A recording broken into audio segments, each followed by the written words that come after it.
people as nomads. But first, let's set the record straight. The KUKI territory is owned by the KUKIs, not by wanderers or transient settlers. This territory, rich in culture and history, is divided into smaller provinces or villages.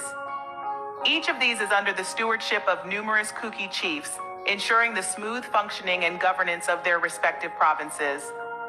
Now let's delve into the pre-colonial KUKI society, which is divided into two sections. First, we have the rulers or the chiefs. These individuals are the permanent settlers of the provinces or villages. They're the ones who uphold the traditions, protect the communities, and maintain the harmony of the KUKI society. Then, we have the common people. This section of the KUKI society may seem nomadic at first glance. They live temporarily in any village, and for the purpose of shifting cultivation or jumming cultivation, they move from one KUKI village to another. To an outsider, this constant movement might paint a picture of a nomadic lifestyle. But here's where the misconception lies. While these common people do move around, their movements are confined within the KUKI territory. They are not wandering aimlessly or intruding into foreign lands. They are simply moving within their own territory, from one KUKI village to another, in accordance with their agricultural practices. So what may seem like a nomadic lifestyle is, in reality, a testament to their harmonious relationship with nature and their sustainable agricultural practices. It's an age-old tradition that has been passed down through generations, a part of their identity, and not an indicator of a nomadic lifestyle. Therefore, the notion of KUKIs as nomads is a misinterpretation. It's a simplification that overlooks the complexities of their society and their deep-rooted connection to their land. The KUKIs are not nomads. They are farmers, they are villagers, they are chiefs. But above all, they are permanent settlers of their own territory. So despite their temporary relocations within their own territory, the KUKI people have always been permanent settlers. The pre-colonial KUKI society was divided into two distinct sections. This societal structure was a testament to their rich culture and heritage. Let's delve a bit deeper into this division. Firstly, we had the rulers or the chiefs. These were the leaders of the KUKI society, responsible for governing their respective provinces or villages. These chiefs were not nomads, quite the contrary. They were permanent settlers. They were the pillars of their communities, the custodians of their land, and the guardians of their people. Their role was not just administrative, they were the spiritual and cultural leaders as well, ensuring the preservation of their customs and traditions. Then, we had the common people. These were the everyday KUKIs who lived in these provinces or villages under the chief's rule. Their lifestyle did involve moving from one village to another within the KUKI territory, but this was not aimless wandering. It was a part of their agricultural practice known as shifting cultivation or jumming cultivation. They moved to and fro, yes, but always within their own territory, never encroaching on others' land. This was not nomadic behavior, but a deeply ingrained part of their culture and way of life. This movement within their own territory is an essential point to note. The KUKIs did not wander into other territories. They respected boundaries and lived within their own land. Their movement was not an indication of a nomadic lifestyle, but rather a testament to their agricultural practices and communal living. This societal structure, with its chiefs and common people, paints a picture of a deeply rooted, well-organized society. It's a society that respects its land, its people, and its boundaries. It's a society that values its heritage and traditions. It's a society that has a deep connection to its land and its people. This societal structure further emphasizes their rootedness and contradicts the nomadic label. The KUKIs were not aimless wanderers, but proud custodians of their culture and their land. This is the true face of the KUKI society. The KUKI people have a deep-seated love for their independence, evident from their history. This love is not merely an emotional sentiment, but rather a profound respect and devotion to their land and culture.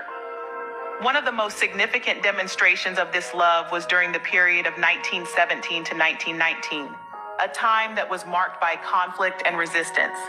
This period saw the KUKI people engage in a fierce war with the British. This war, often referred to by non-KUKIs as the KUKI Rebellion, is better understood by the KUKI community as the Anglo-KUKI War. This terminology reflects the KUKI perspective of the conflict as a war for independence, rather than a simple rebellion. The KUKI's defiance against the British authority was not an act of rebellion, but a determined fight to protect their sovereignty. The KUKI people were not fighting against the British because they were against their rule per se, but because they were against any rule that threatened their independence and their right to their land. The Anglo-KUKI War was not a war of aggression, but a war of protection, a war to safeguard the KUKI way of life. It was a testament to their love for their land and their unwillingness to be displaced. The KUKIs did not see themselves as invaders or usurpers, but as protectors and guardians of their territory. This war was not about conquest or domination, but about preservation and survival. The KUKIs were not fighting for wealth or power, but for their right to live freely on their own land. They fought with courage and determination, demonstrating their deep-seated love for their independence. Their fight against the British is a clear demonstration of their permanent attachment to their land. This love for independence is not a transient or fleeting feeling, but a firm and enduring commitment. It is a love that is deeply ingrained in their culture and history, a love that continues to shape their identity and guide their actions to this day. The KUKI people are not just a tribe, but a great nation. This statement marks the beginning of our exploration into the expansive presence of the KUKI people. Their reach extends far beyond the borders of India into the neighboring country of Myanmar. But here's the twist. The KUKIs of India are known as the Chin in Myanmar. This intriguing fact highlights the diversity and adaptability of the KUKI people, who have managed to establish their identity in different regions while still preserving their unique culture and traditions. The KUKIs are not a monolithic group, but rather a collection of various subgroups, each with its own distinct dialect, customs, and traditions. Yet they are all united under the banner of the KUKI nation, showcasing the unity in their diversity.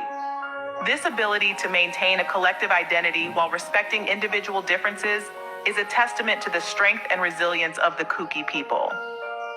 Furthermore, the KUKIs are not just inhabitants of these regions, but rather, they have shaped the cultural, social, and political landscapes of these areas. The influence of the KUKI people is felt in every facet of life in these regions, from the music and arts to the traditions and festivals. Their enduring legacy is a testament to their indomitable spirit and their unwavering commitment to their culture and identity. The Meiteis, another tribe that resides in Myanmar, also therefore are far from being a nomadic tribe. They are settlers, influencers, and guardians of their distinct cultural heritage. In conclusion, the KUKI people have established a strong presence in various regions, both in India and Myanmar.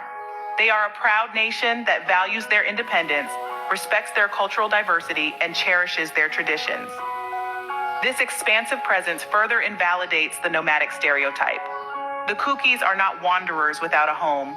They are a great nation with a rich cultural tapestry, leaving their mark wherever they go.